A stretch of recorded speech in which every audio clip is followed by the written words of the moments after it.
porque obviamente pagar toda esa deuda implica reducir el consumo y dejar de gastar implicaría menos deuda en el largo plazo, pero el sacrificio y el costo que eso significa. Pero eso te tumba la demanda. Entonces. Claro, y eso te tumba la demanda y te impide crecer. Y la calidad social de esos países que tienen un estatus en todo lo que es un estándar de muy vida alto, en donde el gobierno tiene una red social sumamente amplia. Costosa.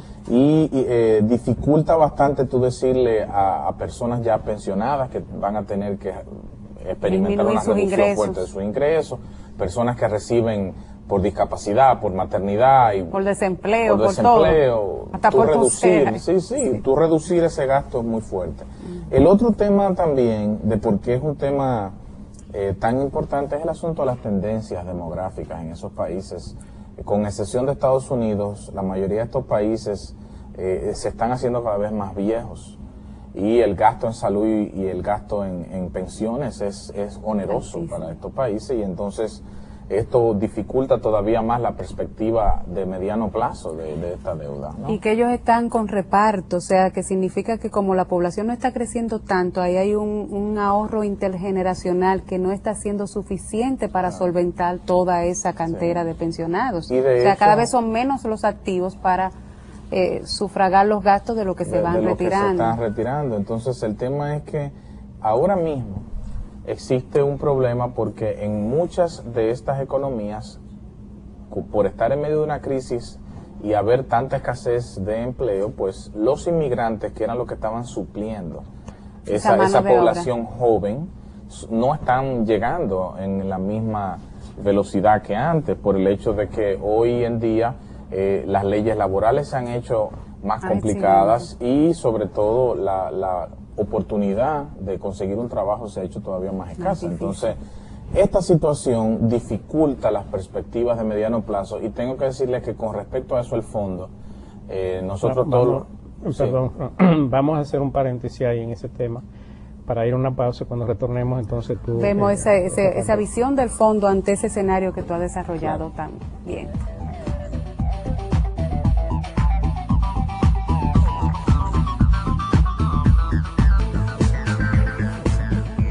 Amigos y amigas de Agenda Económica, continuamos este interesante conversatorio con el amigo Fran Fuentes, doctor en economía, quien es asesor del gobernador del Banco Central y especialista en todo el ámbito de macroeconomía, política monetaria, todo lo que es la visión internacional, muy completa formación. Entonces tú nos decías, Fran, que ya viendo ese panorama con relación a esas tendencias, el fondo iba a plantear preocupaciones reales y válidas con relación a lo que son las estrategias para buscar las soluciones a esos problemas planteados. Claro, en esta conferencia regional el fondo tuvo que confesar de que su visión no era muy optimista de la situación. Ellos entendían que el ajuste muy probablemente iba a tener que ser muy abrupto si los países decidieran hacerlo, y si no decidieran hacer un ajuste, entonces tendrían que estabilizarse en niveles de deudas muy altos. Y esta situación iba a generar, obviamente, vulnerabilidades mayores en el largo plazo. Ustedes saben que quizá para nosotros, países con un nivel de desarrollo menor, la preocupación por el largo plazo no es tan grande. Nosotros vivimos el día a día. Coyuntura. Y todo es la coyuntura. Sí. Sin embargo, en economía, el pensamiento económico en general es un pensamiento muy de largo plazo, aunque algunos dirían, como dijo Keynes en su momento, de que en el largo plazo todos estaremos muertos, pero realmente mientras tanto, el largo plazo es lo que garantiza hacia el futuro la supervivencia y el crecimiento. Plena ocupación de los factores de el producción. Crecimiento económico es un fenómeno de largo plazo en sí mismo. Entonces, no, Fran, y escúchame que te interrumpa, nosotros como países pequeños, con alta dependencia de nuestras relaciones financieras y comerciales con el resto del mundo, estamos estrechamente conectados con lo que pasa en esos países y esos mercados.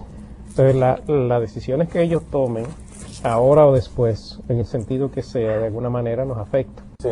Entonces nosotros no nos podemos sustraer a eso, tenemos que vivir junto con esa realidad. Claro, claro, y eso que tú dices, Luis, es muy importante por el hecho de que esta economía, por la estructura que tiene en este momento es una economía muy dependiente del sector externo. Es una economía pequeña, muy abierta, que tiene un intercambio comercial muy vibrante, y lo que suceda fuera de aquí repercute. Antes quizá no nos daba tan fuerte, pero hoy día tiene una repercusión enorme sobre nuestra economía. Entonces, con relación a este debate de cómo debe hacerse el ajuste fiscal, hay dos posiciones.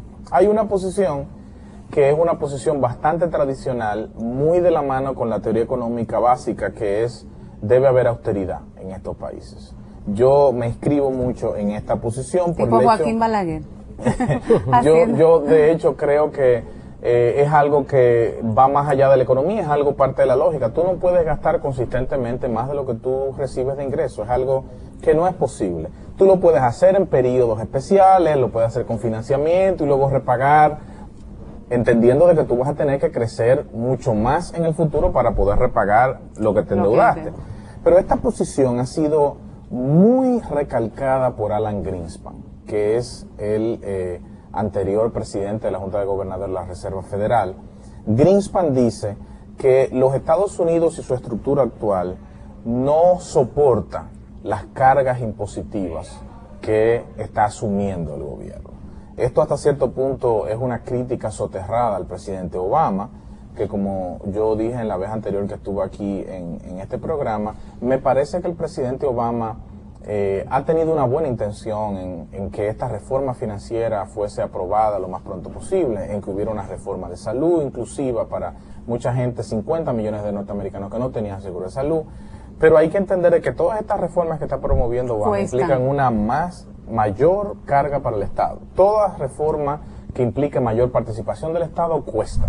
Y eso cuesta en términos de impuestos. Pero ahí el tema quizás, Fran, es el timing. Porque, o sea, hacia la austeridad sí debe partirse como un elemento sano, de esa sana finanzas públicas y ese equilibrio adecuado. Ahora, la velocidad que tú pautes para hacer ese ajuste fiscal y esa austeridad, algunos, por ejemplo, Krugman dice que va a soterrar o a sepultar lo que es la recuperación. Entonces, yo creo que con la otra posición que tú planteas hay que ver mucho también el tema de la gradualidad. Sí, en este caso pero sí. Aquí hay un tema que yo quiero que me viene a la mente y que quiero compartirlo con ustedes. Si la gran preocupación es la deuda, los altos niveles de deuda de muchos de los países desarrollados hoy día, tú tienes que pensar que la primera decisión que tú tienes que tomar es cómo tú comenzar a manejar el tema de la deuda.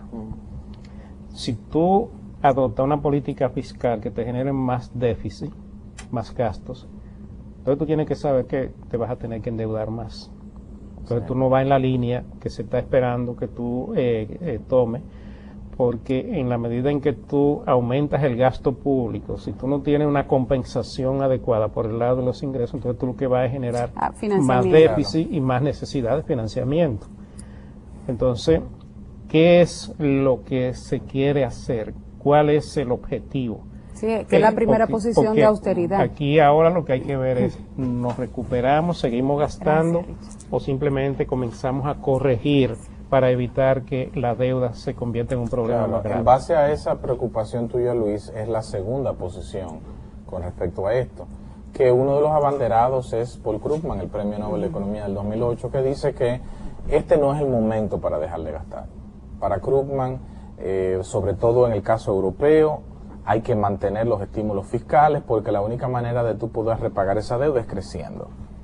Y recoger el gasto para lo que podría generar es una situación de estancamiento de la economía, lo que se conoce como la famosa recuperación tipo W, ¿no? En donde la economía cayó, se recupera un poco y vuelve a caer para luego recuperarse definitivamente.